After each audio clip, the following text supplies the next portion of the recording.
Smart home setup for retirees. 5 common mistakes to avoid. The afternoon sun streamed through the living room curtains as Margaret stood in her doorway, staring at the small white device her daughter had installed on the wall.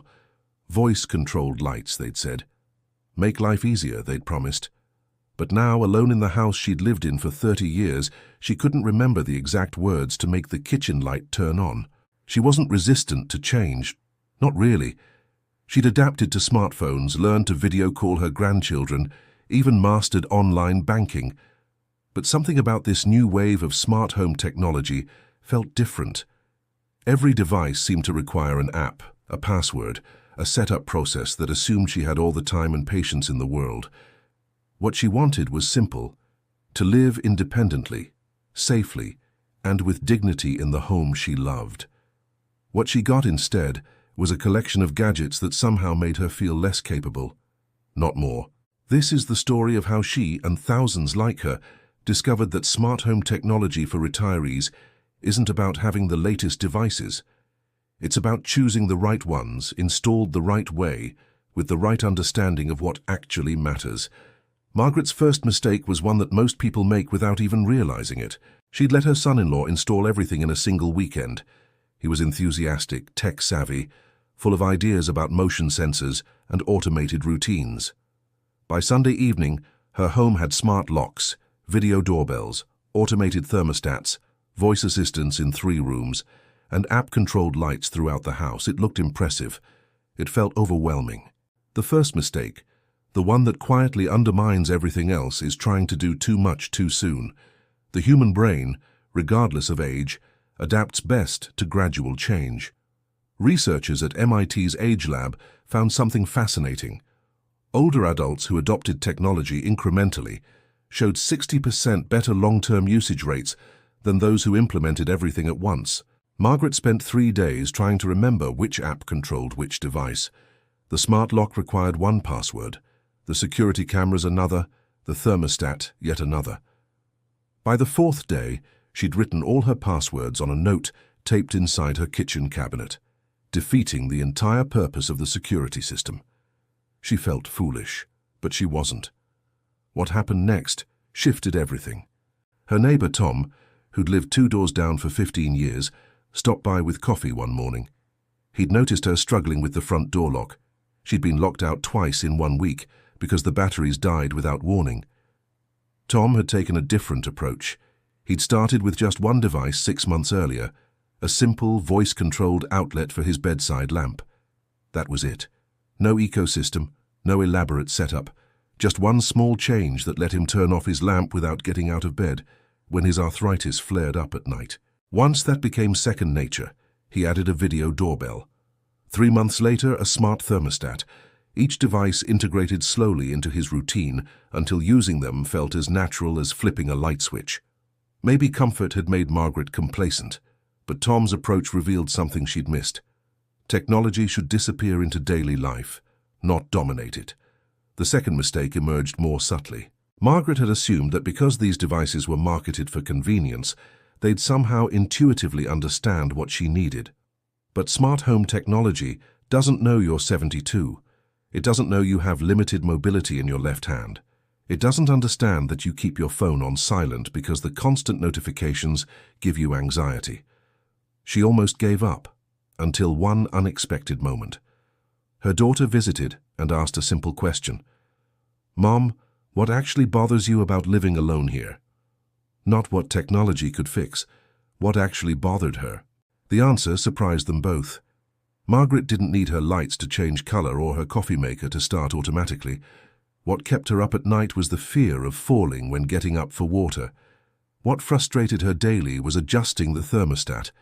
The dial was small, her vision wasn't what it used to be, and she constantly worried about wasting energy.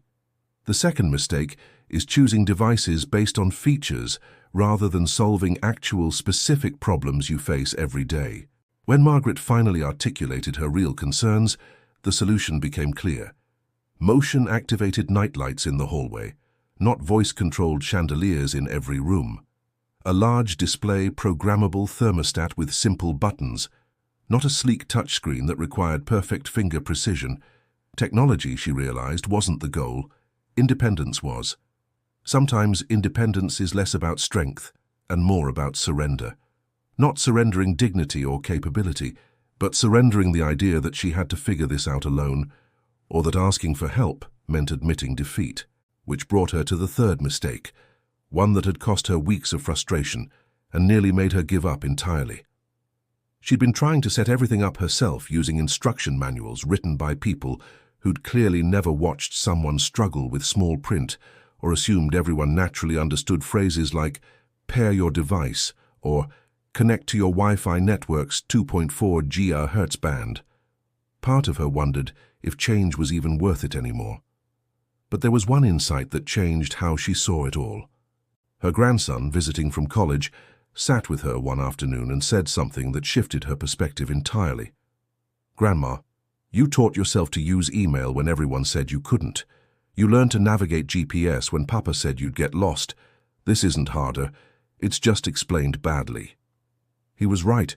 The problem wasn't her capability. It was that most smart home devices are designed by young engineers for young users, with interfaces and setup processes that assume a level of tech fluency that isn't universal.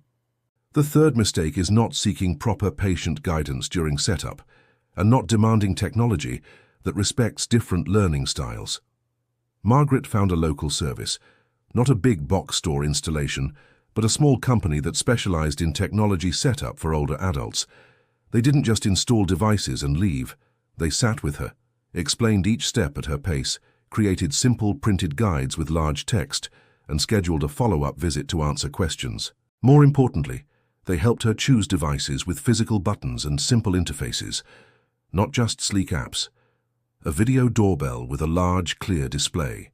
A medical alert system that required one button press, not navigating through menus.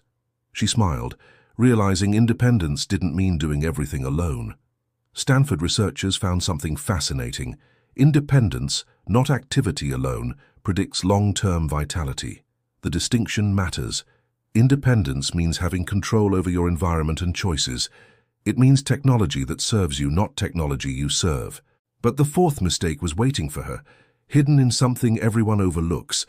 3 months into her smart home journey, everything seemed to be working smoothly. The motion lights in the hallway gave her confidence moving at night. The simple voice assistant could call her daughter with a single phrase.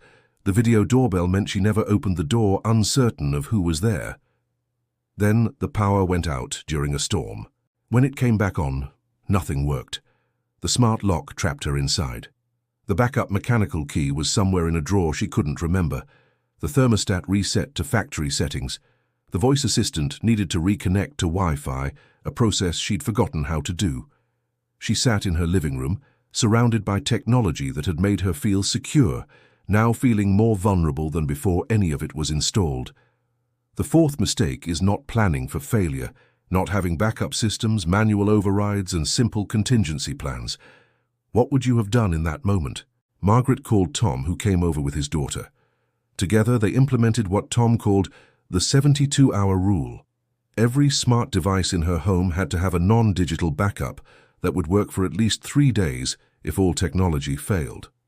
Smart locks got manual key backups in obvious accessible locations. She kept a traditional corded phone plugged in, not just a cell phone.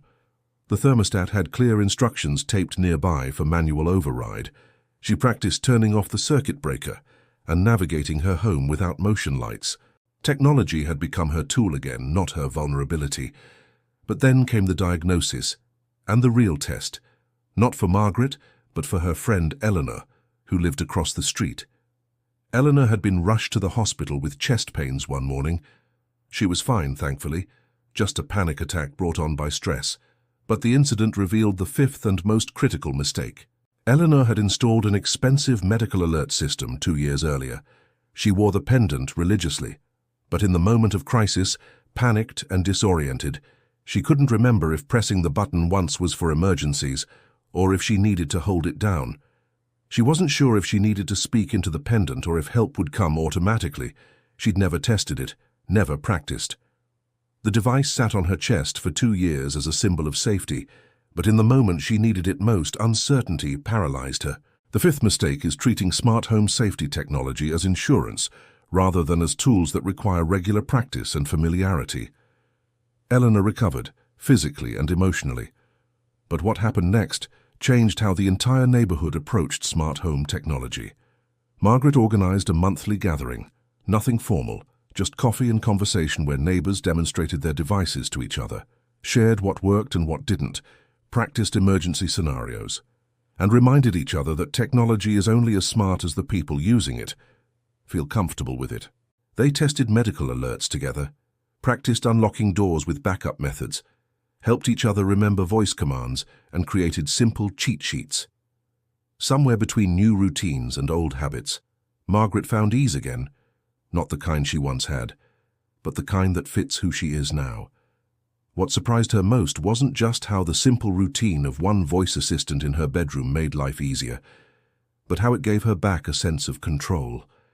She didn't need a whole house full of technology. She needed the right technology, properly understood, thoughtfully implemented. The small voice-activated speaker she eventually chose wasn't the fanciest model, but it had large physical buttons on top, simple commands, and could call her emergency contacts with one phrase. She'd tested it quietly, and over time, she noticed the difference wasn't small. She could turn off lights from bed when her knee pain flared, could set medication reminders that actually worked for her schedule, could video call her grandchildren without fumbling through her phone. This isn't a promotion, just sharing something that truly worked for her. She'll leave her recommendations with anyone who asks, because she learned that the best smart home technology for retirees isn't about brand names or features. It's about simplicity, reliability, and respecting the user's actual life. When she poured her coffee the next morning, the light hit differently, not because the room had changed, but because she had. She'd learned that smart home technology for retirees isn't a generational divide to overcome.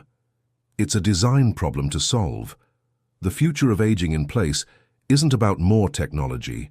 It's about better technology, chosen thoughtfully, implemented gradually, and always in service of the life you want to live, not the life someone thinks you should be living.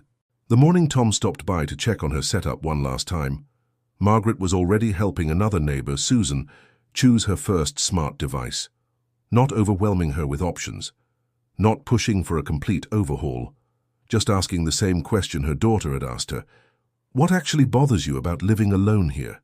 Because that's where it starts. Not with what technology can do, but with what you actually need it to do.